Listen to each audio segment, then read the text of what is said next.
Geliefdes, hartlik goeiemôre en baie welkom by hierdie kort oordeenking. As ons vandag op die jaarkalender van die kerk kyk, dan sien ons dat vandag biddag vir opvoeding en vir onderwys is. En dit is hieroor wat ons vanmôre 'n paar gedagtes gaan wissel.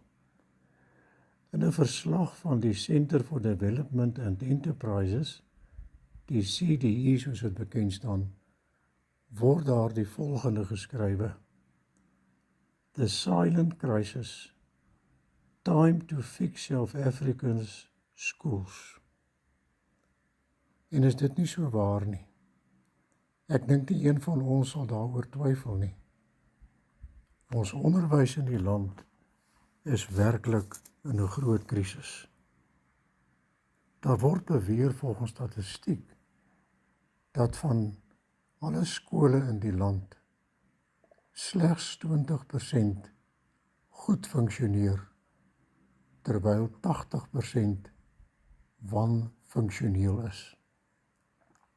Kom ek noem maar net so 'n paar gedagtes en dan sal jy dit self ook besef. Dink maar net aan die oorvol klasse. Dink maar net aan die onopgeleide onderwysers. Dink maar net aan die stryd oor die moedertaal. Die moedertaal waarin kinders onderrig moet word.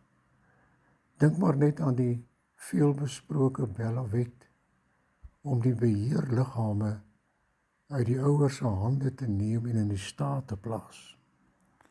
Dink maar net aan die tientalle put-toiletvoorvalle.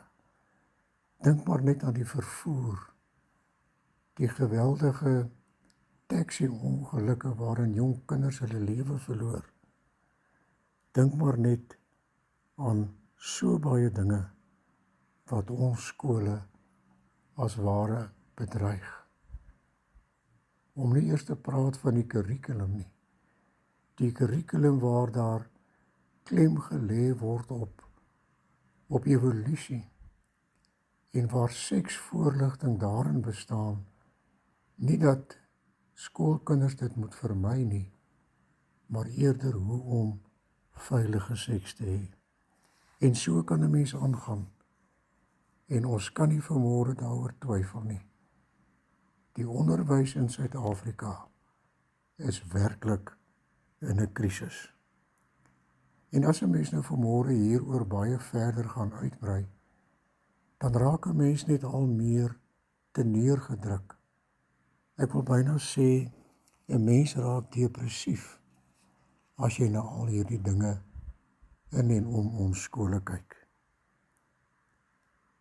En wanneer mense so oor hierdie dinge praat, en ek in my voorbereiding ook daaroor gelees het, dan het Psalm 144 in my gedagtes opgekom, en ek wil tog vir jou vra, dat jy iewers in hierdie dag, hierdie Psalm sal gaan lees.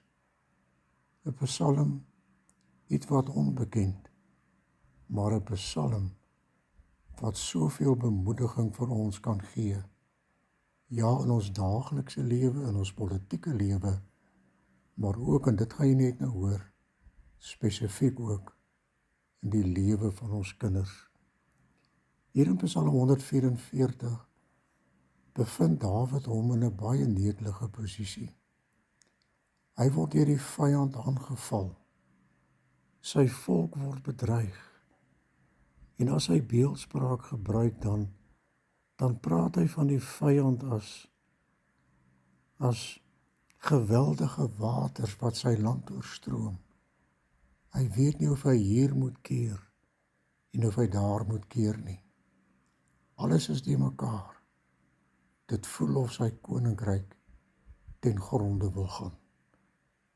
Maar dan neem Dawid sy toevlug tot die Here.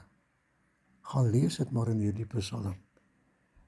En dan besef hy net maar, as die Here gaan ingryp, as die Here aan sy kant gaan kom staan, dan kan daar verbetering kom, dan kan daar 'n omwenteling in sy land kom.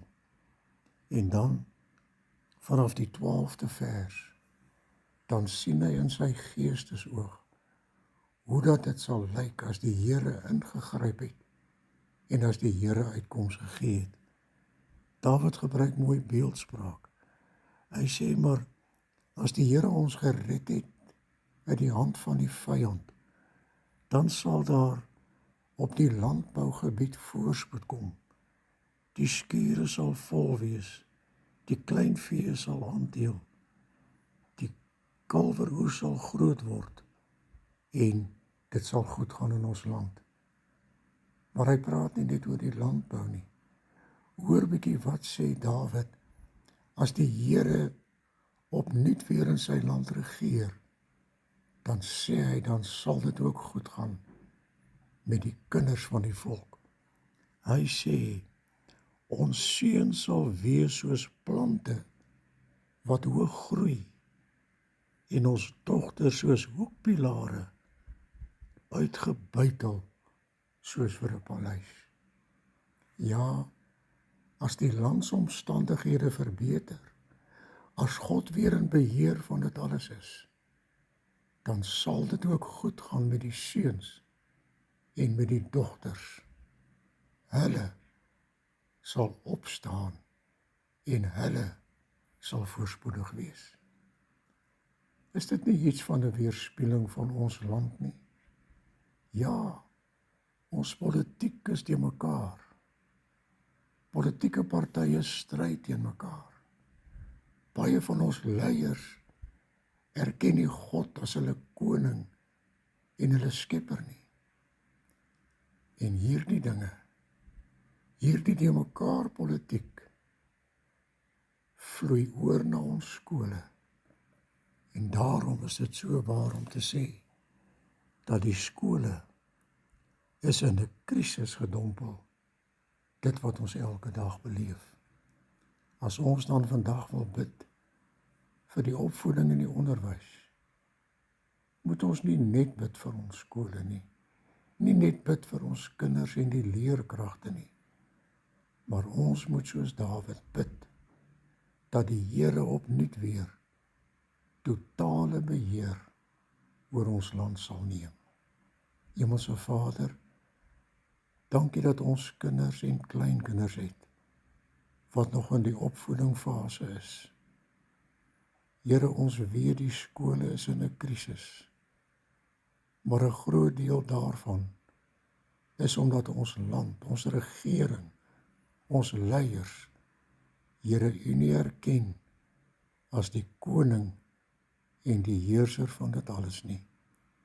Daarom bid ons vir hulle, maar ons bid ook vir ons kinders.